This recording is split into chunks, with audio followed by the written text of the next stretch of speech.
you for joining us. Michelle Escamilla here. Very excited for our conversation today. I am meeting with Ben Sher, the Director of Global and Lifelong Learning Office here with Silver. So we're super excited to hear from you today. And thank you, Ben, for being with us. Thanks for having me, Michelle. It's really nice to be here. Yeah, well, I'm excited. So let's take a second. Please introduce yourself. Okay. Tell me a little bit about yourself and your office. Okay.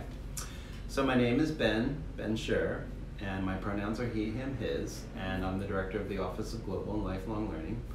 I am a licensed master social worker, and I also have a master's in counseling from Steinhardt. So I have a degree in social work from Columbia, and a master's in counseling from here. So I'm an alumni, but of another school.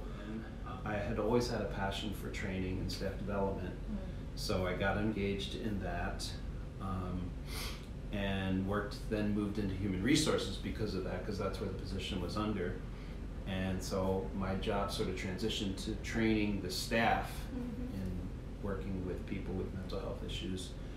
And I sort of ended up in the role of field educator because that was like kind of fit in with what I was doing. So I started to help take students in, and that's how I kind of got connected to NYU.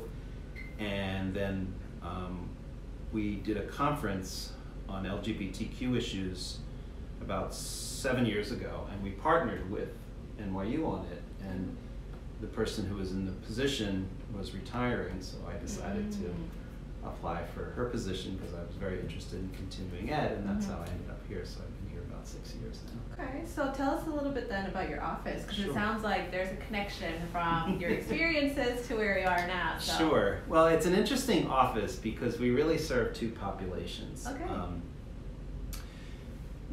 That's why we're called OGLL as opposed to like the Office for Professional Learning or whatever. Okay. Because we do serve globally. We serve administratively. We support students in the MSW program primarily, who would like to do a short-term study away program. So thank goodness the world is opening up, and we're starting to be able to do that again. As I was telling you before, we just had a program in Washington, D.C., an advanced social policy class for a week during spring break, and that was really successful. And then if all goes well this summer and the pandemic maintains what it's doing in terms of cases, we are slated to go to Buenos Aires to do a child and adolescent core concepts in child and adolescent trauma course with Dr. Diane Mirabito. And then an amazing course in Del Carmen, which has mostly been a women's ethnography research, like doing indigenous research in the Del Carmen community on women's health and women's psychosocial needs. It may be a little bit differently focused this year because of some of the things that have happened in the Philippines. And then the other course is an expanded UK program, which we're very excited about. This was a program that was a partnership with Strathclyde University, which is in Glasgow. And we've expanded it now to include some programming in London, and also in Cardiff, Wales, where Dr. Sherry Short she's a special faculty with Silver and is also connected to Wagner and to Steinhardt. She was actually a prime minister in Cardiff, and so she has these amazing connections. So the students who go on this program will be able to interact and learn about social policy and its relationships and differences in the UK versus here in the States. So so that's the one side of my office. So we do all the administrative support for that, like helping to, the applications and answer student questions and orientations and all those things related to study away, short-term study away. We don't do the Shanghai program. Okay, hang on. I got to that was a lot of information. I know. I'm sorry. I know I'm throwing a lot at you. But I think that the really cool thing is that it sounds so neat, and so I'm like, wait a second, this exists. I know.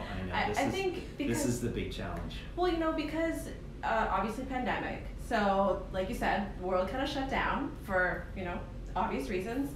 that perhaps these opportunities were a bit more difficult to reach or have access to. So now, like you're saying, that the world is opening up again.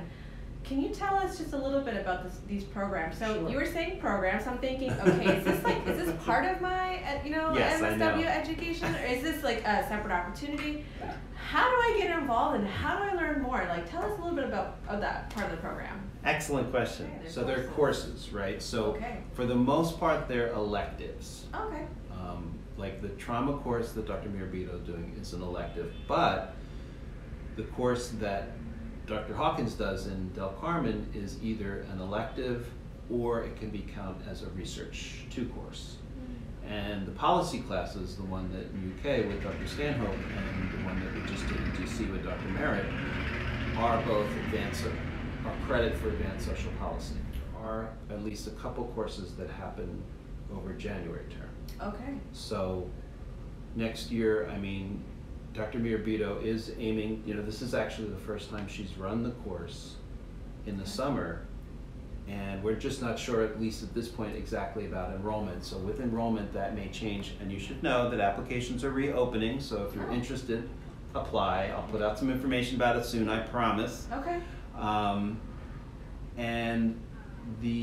So that course will be probably offered again in January, or if we don't get enough folks for it this summer, it will definitely be all the folks who applied for the summer will be invited to take it in January.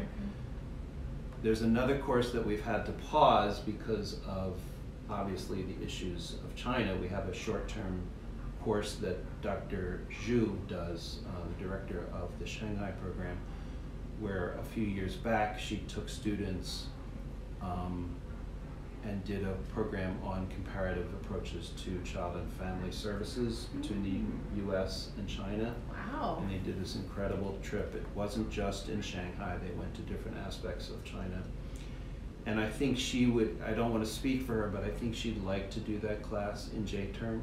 Okay. So that would probably be offered in J-term. I really appreciate that this conversation highlighted that, because this is the kind of stuff, and and I think you're right. I think this is the challenge, is that 2 years, there's so much packed into 2 years, and Silver offers students such a wonderful array of resources, and at the same time, it's a very programmed curriculum, because that's what CSWE respects. So it's hard, and I think you're right. And I think it's helpful to figure out what is that sweet spot. How do we get the word out? I mean, like you said, there's so much information, and I just want to make sure that people who are watching, and even myself, I want to make sure that I really took it in and understood, so that when someone perhaps tells me that they're interested, I too can say, hey, this is what I know about it, and I can share that with them.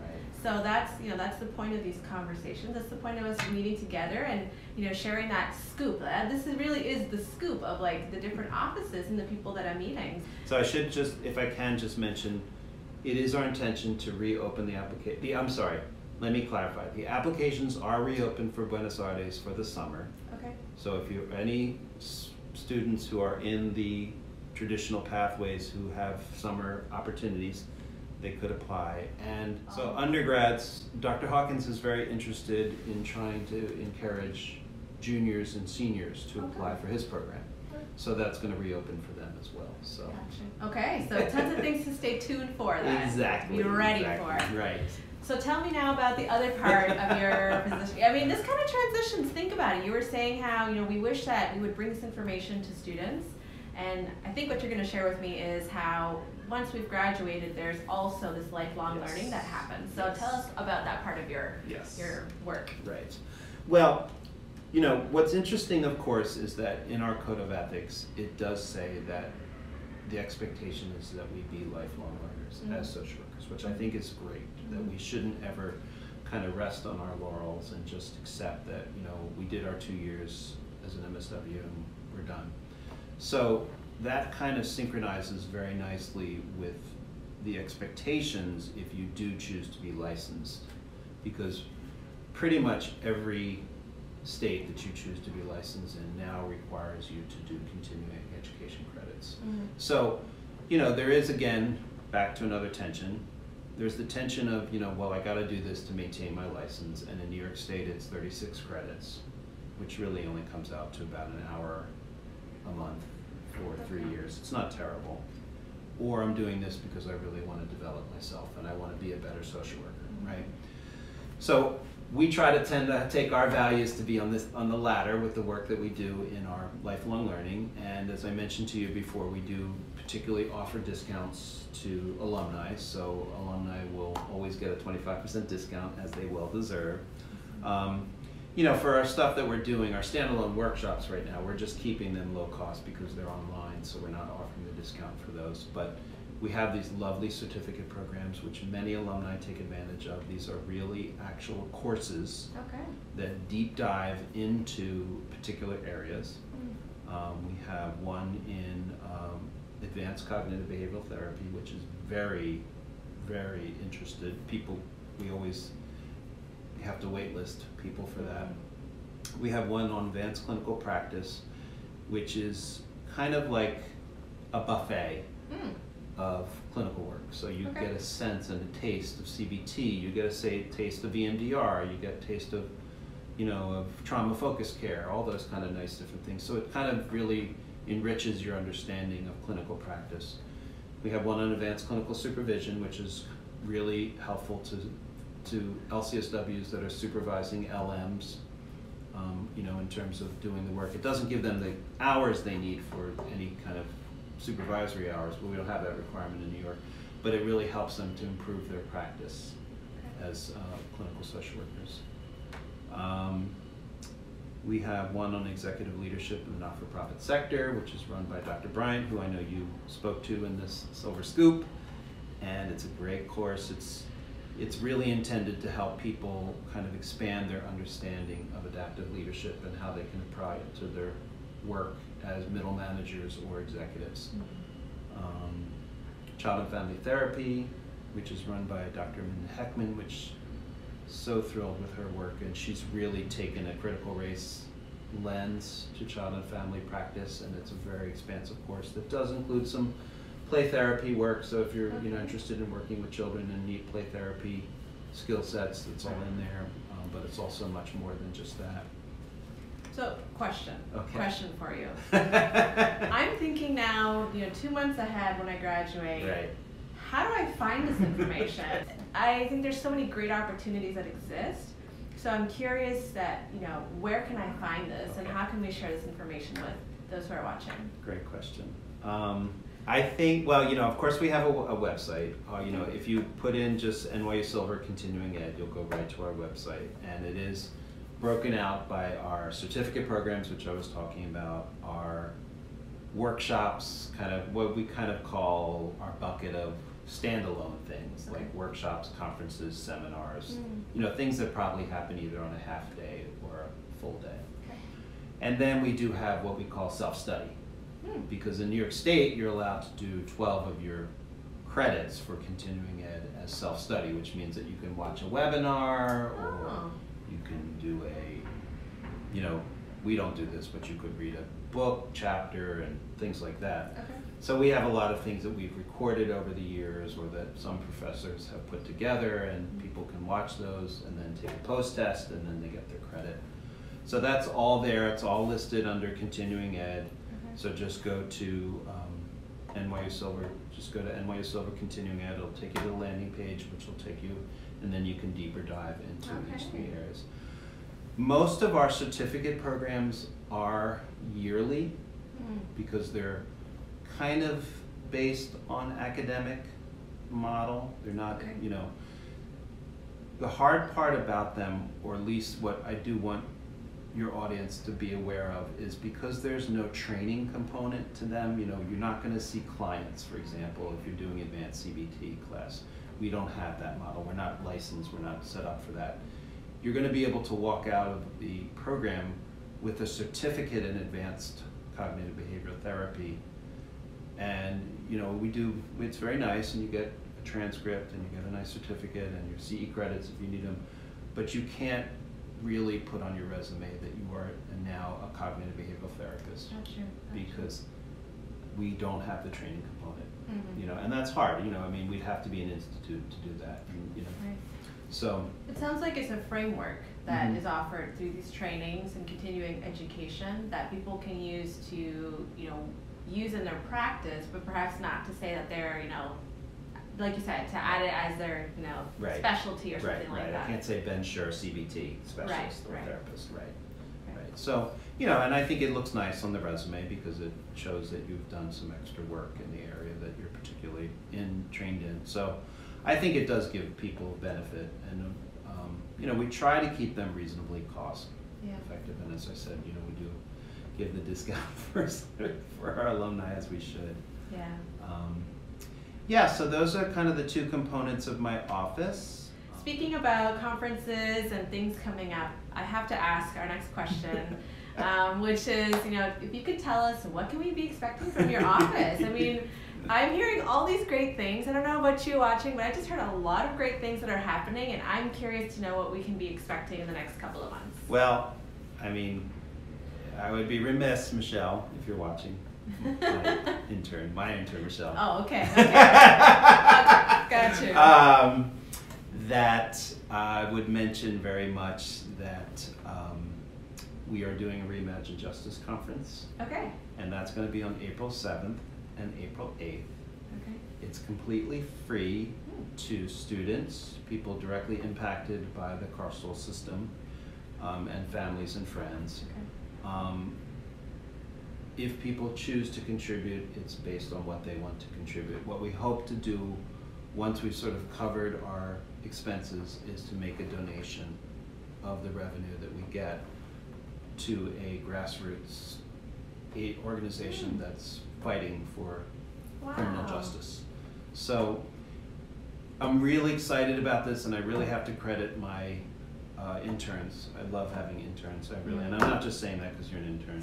I really do. Interns keep the lifeblood going because they're like so excited and so interested in doing things, and they bring their passions.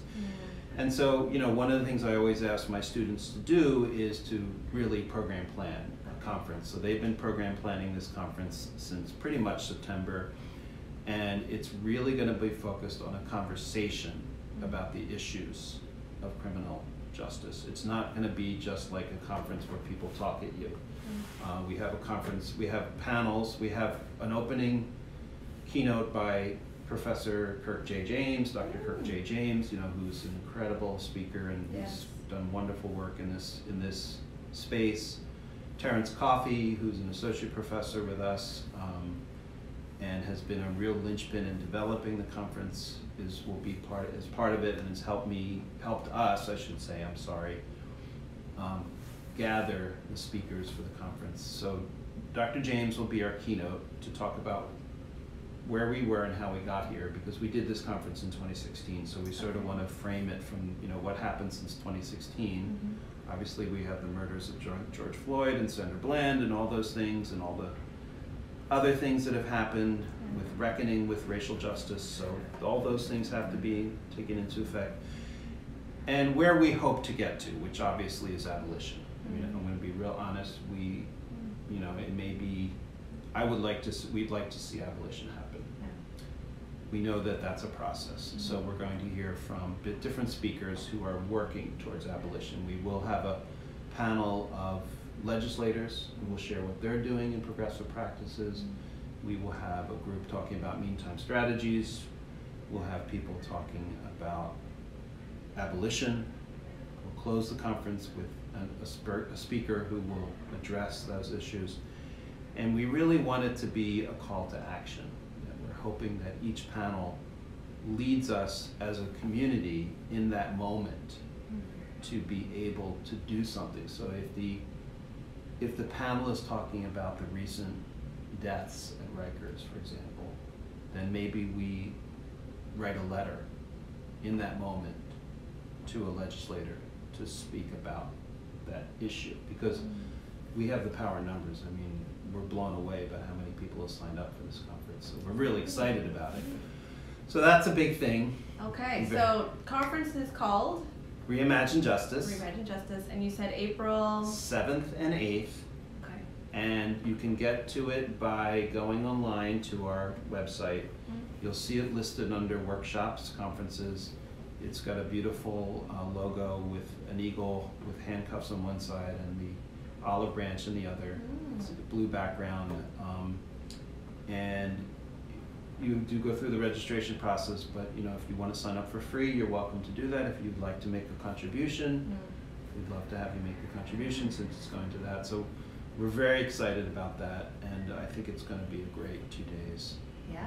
And we're hopeful. We know that students have a lot on their plates, and what we're hoping is that if students happen to be in a policy class during that time, or they happen to be in a practice class during that time, or maybe even a human behavior class, that there's something that's happening during those conference times that resonates with the faculty, and then they say, well, okay, you know what, we're going to set aside what we're doing for this time and invite people to come into the conference. I know that Dr. Rosenfeld's group is actually going to do that, and that's all. I mean, a lot of that has to do with the fact that 2 of my interns are in her class, but she's going to pause what that lesson plan is on the Thursday, because that's her day of class, and they're going to join the conference during that time to watch what's happening during that conference, and then when they leave it, they'll have some discussion amongst their class. That's so great. Yeah. So great. I'm hopeful that other classes can take part in that. Me too. And just, gain some insight and continue the conversation like you were saying. Right. We're really trying to move towards accessibility. Again, credit my students because they're great. They always raise the bar in terms of sort of putting things out there that are concerns. And, there are things that we've done that are ableist. I'm not going to lie in my work, and we are trying now to be less ableist. We're trying to make our conference, like for example, with this conference, we made a decision unilaterally that it would have card captioning and ASL. Oh. So we got both of those ahead of time, and everything we're advertising says, has a little, the CC, and then it has the hands that are used to signify ASL. And so that way nobody has to come out to us and say, I need accommodation. Right now we're going to the different side, which is accessibility, which I think is that's the pipe dream in my mind, is to go to accessibility, that everybody, because everybody benefits. Yes. Right? We get a transcript. I will now have a transcript of this conference that if somebody says, you had a great conversation, I couldn't go, I can send them that transcript. So I have a resource that I didn't have if we didn't bring captioning into it. So accessibility is something that I'm very interested in. I think it's so valuable. It's, I think we don't do enough to recognize how important it is for everyone and how much it benefits everybody, regardless of whether they're identified with a disability or not. So that's what I'm really aiming for. And again, I sound like a broken record, but it wouldn't be where I am if it weren't for the students that I happen to have the benefit of, the honor of supervising this year, who really helped me see this. So I really appreciate Carolyn, Michelle, and Julia. I love that. I think it's so beautiful when, first of all, I think it's beautiful when we can acknowledge that there are people with different abilities who perhaps we often don't think about because whatever reason, we don't experience what they're experiencing, or we're just not thinking about, other people. Right. And I also think it's beautiful to say that work such as this conference and the initiatives that you have going on is a team effort. That there's this collaboration that's happening, like you're saying, with your interns and yourself, bringing your passions and your experiences to create something really wonderful for the community and for others. So that's very exciting to hear. We're kind of coming to the end of our time. Okay. This is wild how time has just flown by. I know. It's been fun. I know. Thank you so much, Ben, for being with us. At the end of the scoop, we typically ask people a fun question. Right. So if it's okay with you, I had one in mind that I typically ask people because I don't know about you, but when I think about a scoop, I think about a scoop of ice cream. Right. So, the question that I have for you is, if you could be any ice cream flavor, which ice cream flavor would you be? And if you're comfortable sharing, why? Okay. Okay, that's a good question. I feel like Rocky Road Oh, okay. kind of resonates with me, perhaps because, I mean, I've lived a very blessed life, and I feel so lucky for all the advantages that I've had, and I know that the color of my skin and my gender have opened doors for me that other people haven't. But I do think that some of the rocky pieces of my road, with family challenges or with my own challenges, have been the best teachers for me, the best learning moments. So that when I was struggling, or some family member